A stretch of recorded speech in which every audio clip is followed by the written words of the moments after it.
Et tout de suite, nous recevons 2 jeunes voyageurs mayennais porteurs de l'association Dans ma valise il y a 2 pour 1 couple partis sur les routes de l'Europe pendant 8 mois. Pourquoi ? Comment ? Ils nous en disent plus. Marion Houtin et David Gouget ont les pieds qui bougent. Pour cause et raison, les deux sont partis 8 mois faire un tour d'Europe via leur association Dans ma valise il y a. Un tour en stop et chez l'habitant. Marion et David, bonjour. Bonjour. Commençons par vous présenter. David, vous étiez, à 24 ans, maintenant vous en avez 25, vendeur dans un magasin spécialisé dans les jeux et les jouets. Votre compagne Marion, à 25 ans toujours, étiez directrice et animatrice d'un centre de loisirs, c'est bien ça ? Oui. Un centre de loisirs dans la région angevine. Vous êtes mayennais ? Oui. Ouais, tout à fait, l'issue de Mayenne tous les deux. Du Buret. Hein. Et du Bignon du Maine. Donc des vrais mayennais. Pure souche. Oui. Et en mars 2015, vous voilà partis, décidés à partir. C'était facile de laisser vos emplois comme ça ? C'était une décision qui avait été prise depuis longtemps, donc oui, ça pas. Moi, j'avais la chance d'avoir trouvé un contrat qui se finissait juste avant le départ prévu. Et pour le coup, moi, c'était une démission de mon travail. Et pareil, comme on avait réfléchi beaucoup avant, à l'idée justement du voyage, c'était une décision qui coulait de source, quoi, entre guillemets. Alors vous êtes partis, 1 parce que vous aimiez voyager, 2 parce que vous aimiez les jeux et les jeux de société, et 3 pour allier les deux, c'est ça ? Exactement. Vous pouvez expliquer un peu la genèse de ce projet ? Tout simplement déjà de par nos métiers, c'est vrai que le jeu c'est devenu une passion. Et le voyage, ça fait un moment qu'on voulait voyager, on a toujours, entre guillemets, repoussé ça après les études, après le diplôme, après le travail. Et à un moment ou à un autre, on s'est dit, bon, il faut qu'on voyage quand même, c'est depuis le temps que ce projet, qu'on a envie de voyager, voilà, qu'il faut qu'on le fasse. Ouais, voilà, et puis on voulait partir avec un fil rouge, quoi, quelque chose, un moteur, autre que le voyage en lui-même. Et voilà, le jeu s'est imposé naturellement, en fait. Voilà, on aime le jeu, c'est facile de jouer avec tout le monde, sans forcément parler la même langue. Tout le monde aime jouer, tout simplement, donc c'était notre fil rouge du voyage. Et vous êtes partis avec le stop comme seul moyen d'avancer. Ça a fonctionné, le stop ? Ouais, vraiment pas mal. En grande majorité, on a voyagé en stop. Il y a juste vers la fin, en Grèce, un petit peu en Italie et en Espagne, où ça a été beaucoup plus difficile. Du coup, là, on a été plus amené à prendre des bus ou des covoiturages éventuellement, mais en règle générale, non, ça marche pas mal. Même s'il faut savoir être patient aussi, mais... Oui. Alors comment on fait du stop ? Comment on fait pour attirer les voitures ? Alors déjà, on avait avec nous une espèce de pouce taillé dans une ardoise, quoi, dans une ardoise Velleda, pour bien marquer notre destination et pouvoir changer à chaque fois, entre guillemets. Et puis être visible sur le bord d'une route, faire en sorte que les voitures puissent s'arrêter derrière nous. Sourire. Sourire, Voilà. très important. Et puis rester propre sur soi. Voilà. Et ouais, sourire quoi qu'il arrive, même si ça fait 2-3 heures qu'on attend. Voilà. Ouais. Toujours se dire la prochaine voiture est peut-être la bonne et faut y croire. Alors ce stop, il vous a mené dans plein d'endroits. Vous êtes allés où ? Alors la liste est un peu longue, du coup on a fait une vingtaine de pays en Europe. On a commencé par le nord, Belgique, Pays-Bas, Allemagne, la Scandinavie. On est redescendu ensuite par les pays baltes, puis la Pologne, République tchèque, Croatie, Autriche, Roumanie, Bulgarie, Grèce, et pour finir du coup Italie, Espagne et Portugal. Ouais. Ouais. Vous dormiez chez l'habitant, c'est ça ? Ouais, on essayait au maximum de dormir chez l'habitant. Donc il y a un site qui s'appelle Couchsurfing. Et c'est les habitants en fait qui proposent d'héberger gratuitement des voyageurs, juste pour le partage et le plaisir de découvrir d'autres cultures et partager ce que eux aiment dans leur ville aussi, quoi. C'est facile de dormir chez l'inconnu ? Bah oui, c'est là pour le coup, du coup, on utilisait pas mal ce site-là. Souvent, c'est des gens qui ont déjà voyagé ou qui ont déjà cet esprit d'ouverture vers le monde et souvent, on était accueillis comme des amis, on nous laissait les clés à peine arrivés et ouais, les gens sont très accueillants partout et vraiment, c'était chouette, cette partie-là. On a cité la Belgique, l'Espagne, la Roumanie, les pays baltes. Combien de temps par étape ?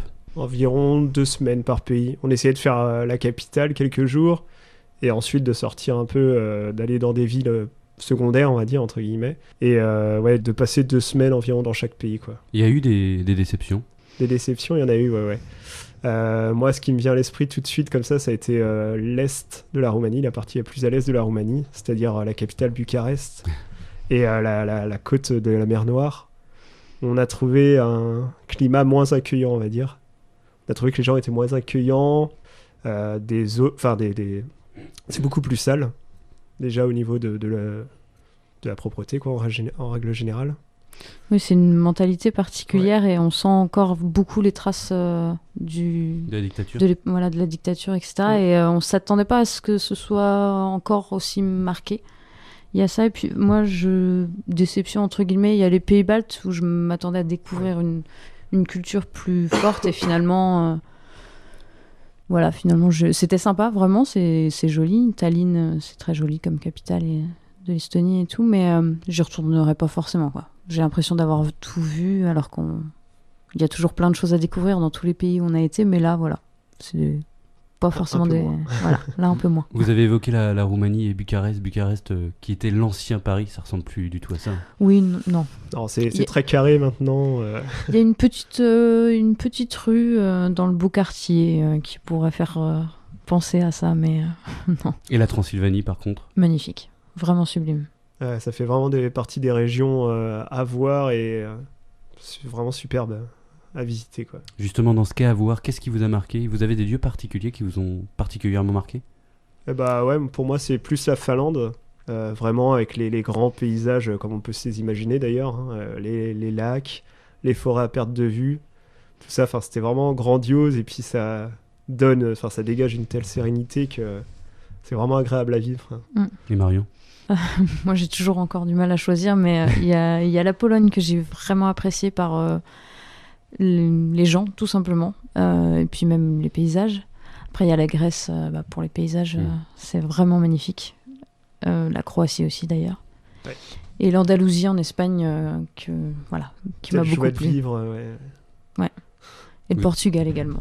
Vous avez noué des liens amicaux avec des gens qui étaient alors des inconnus? Oui. On fait oui de la tête, mais oui, des gens qu'on continue d'avoir des contacts après notre passage aussi. Et qu'on espère pouvoir accueillir un jour en France, leur rendre l'appareil tout simplement. Ouais.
Il vous fallait une excuse, les jeux. Vous êtes parti avec des jeux. Quels jeux?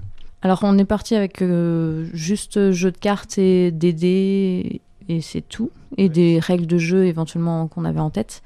Forcément, on était un peu limité avec notre sac à dos. Et finalement, on n'a pas forcément présenté beaucoup de jeux français, mais les gens étaient plus heureux de présenter leurs jeux que forcément découvrir les nôtres. Mais nous, ça nous allait très bien. Et du coup, on a ramené aussi des jeux de cartes, des jeux... Tout, hein, des jeux de plateau, des jeux de dés aussi, des jeux plus variés, hein, comme les Mikado qui sont hongrois par exemple. On connaît tous les Mikado, mais on sait pas qu'ils sont hongrois. Voilà, on aurait plutôt tendance à dire qu'ils sont japonais. Alors à la base, c'est plutôt asiatique, mais c'est vraiment arrivé en Europe uniquement par les Hongrois, voilà. Mais justement, vous avez découvert d'autres jeux particuliers qui vous ont particulièrement marqué. Je dis beaucoup particulier. Ouais, mais c'est très particulier en même temps. Oui, il y a tous les jeux qu'on a découverts, vraiment, la plupart, on les connaissait pas du tout. Beaucoup de jeux de cartes et quelques jeux comme on connaît par exemple le Molki maintenant en France, mais il y a aussi d'autres jeux en bois scandinaves qui sont vraiment sympas. Pour ma part, je trouve même plus sympa que le Molki, donc ce serait bien que ça arrive vite par chez nous. Après, non, ça ressemble plus... Il y a le Cube, le Kika. K2Y, K2A, je crois. Voilà. L'écriture. D'accord. Qui utilise des bâtons comme le Molki et des cubes en bois, voilà. Le Molki bien défendu d'ailleurs à Cran, puisque on a une bonne équipe de Cran. Exact. On en a parlé, je crois, en décrivant le Molki. De notre équipe. Ouais. Vous êtes revenu en novembre 2015 après 8 mois de voyage. Le retour, ça s'est fait sans embûche? Sans embûche, non, ça a été. Hein, en gros, on a pu finir en stop quasiment. Parce qu'on a fait Toulouse-Nantes en France en stop. Et non, ça a été. On a été bloqué juste à la frontière Portugal-Espagne. On a été bloqué une nuit. Mais comme on savait qu'en Espagne, le stop, c'était pas trop ça, on s'est pas inquiété. Oui, puis on s'était préparé au retour aussi, à préparer toutes nos surprises pour aller descendre ensuite de Laval à Château-Gontier jusqu'à chez nous, de surprise en surprise, etc. On s'était pas mal préparé. Il faut dire qu'on n'avait pas prévenu nos familles et nos amis de la date de retour. D'accord. Donc c'est d'où les surprises, quoi. Ça a été la fête, donc. C'était super marrant chouette de les voir frapper à la porte et d'attendre qu'ils ouvrent, quoi, pour le coup. Ouais. Pas trop dur, justement. Il n'y a pas eu un petit coup de blues? Et justement, alors forcément on lit... parce que souvent on appréhende quand on revient. Voilà, et puis on lisait les blogs de voyage, parce qu'on avait eu un petit peu ce sentiment-là avant de revenir, à se dire, voilà, on est pressé de revenir, et en même temps, on y resterait bien à continuer ce voyage. Et du coup, on s'était préparé via des blogs de voyage un peu qui racontaient ce coup de blues du retour, comment le gérer, etc. Finalement, non, on est plutôt revenu dans une énergie positive pour l'instant. On est plus zen en général. On a changé nos priorités éventuellement aussi des fois dans la vie. Et pour l'instant, on est sur ce truc-là, donc pas trop de blues, même si on a envie de repartir. Mais... Puis il y a eu le changement de rythme quand même aussi, quoi. Bon, là, on marchait quand même pas mal quand on était dans une ville. On marchait beaucoup pour aller visiter la ville tout simplement, et là il y a le fait de plus avoir à bouger comme ça. Oui, il faut s'y faire, redevenir sédentaire en fait. Ouais, redevenir sédentaire, c'est ça. Pour faire le bilan de votre voyage, on a parlé de top, si on peut le dire, de découvertes, de rencontres. La cuisine, ça vient toujours, ça, la cuisine. Vous avez découvert des trucs sympas? Oui. Ouais. Moi, la première chose qui me vient à l'esprit, là, c'est les tapas espagnols. Hein. C'est juste exceptionnel. Moi aussi. C'est tellement simple et en même temps... Bon, du coup, tout le monde connaît plus ou moins, mais il faut y aller quand même pour tester. Après, on a fait des plats plus lourds, genre en Roumanie et tout. La polenta avec un espèce de fromage qu'on ne retrouverait pas en France. D'ailleurs, c'est un espèce de fromage sous forme de saucisson. Enfin, je ne saurais pas trop le décrire, mais... Et pour le coup, ça, c'était bien lourd, quoi. Ça tenait au ventre. Et en Bulgarie aussi, c'est très bon. Des salades. Et en Grèce? Et en Grèce, pas mal de salades. Pour le coup, nous, on y était début septembre. Donc, on mangeait encore des plats frais, quoi, on va dire. Hein, des salades. Des bonnes tomates, du bon fromage type feta. Des trucs simples, mais parfaits. Sans oublier l'ouzo et les petits pouros. Ouais. Les alcools locaux. L'Europe, parlons-en. L'Europe, l'Union Européenne, on était en Grèce, là. C'est une chance, l'Union Européenne, non? Ouais, clairement, de ne pas avoir à faire de visa pour changer de pays, de pouvoir circuler librement, c'est une vraie chance. Et puis même au niveau de la monnaie, quoi. Bon, tous les pays ne sont pas à l'euro, mais une bonne partie, quoi. Et puis il y a une vraie ouverture entre les pays. C'est peut-être les gens qu'on a rencontrés aussi qui me donnent moi cette impression, mais les gens sont curieux de voir ce qui se passe chez les voisins, et puis on peut circuler librement, effectivement, et c'est une chance, et j'espère que d'autres pourront en profiter encore longtemps de cette chance de circuler comme ça en Europe. Un bel appel. Ça, c'est pour les souvenirs. En plus de ces souvenirs, avec Dans ma valise il y a, votre association, vous avez déjà de nouveaux projets. Édition d'un carnet de jeux, intervention dans des écoles, création d'une malle de jeux. Vous pouvez nous parler de ces projets?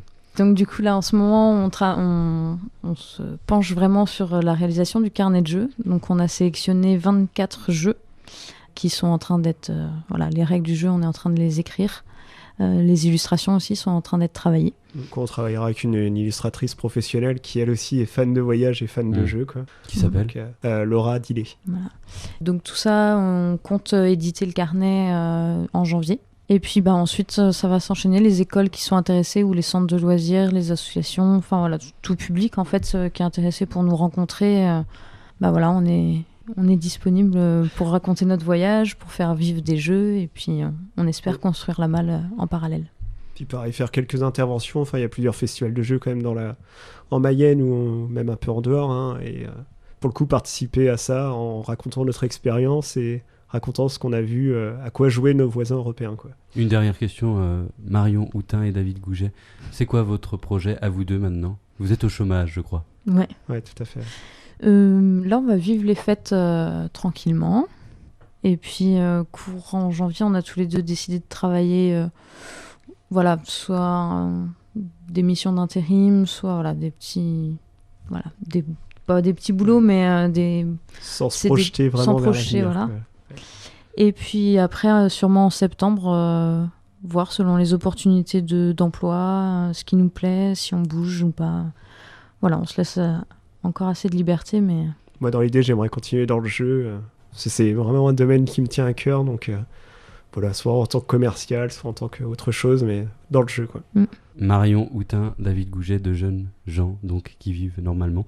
Voyageurs, voyageurs aussi. C'était votre nom d'ailleurs avant. Ouais, tout à fait. Ouais. C'était. Merci en tout cas d'être venu nous raconter un peu de votre histoire sur ce micro. Ouais, merci à vous. Merci de nous avoir accueillis.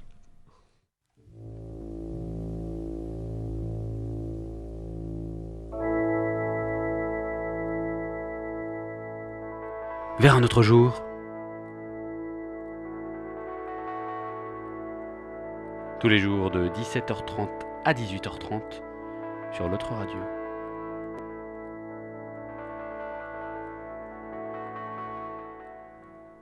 Et si vous voulez plus d'informations quant à nos deux voyageurs mayennais, ils ont un site internet, il suffit de taper sur Google Dans ma valise il y a, vous trouverez tout ce qu'il vous faut.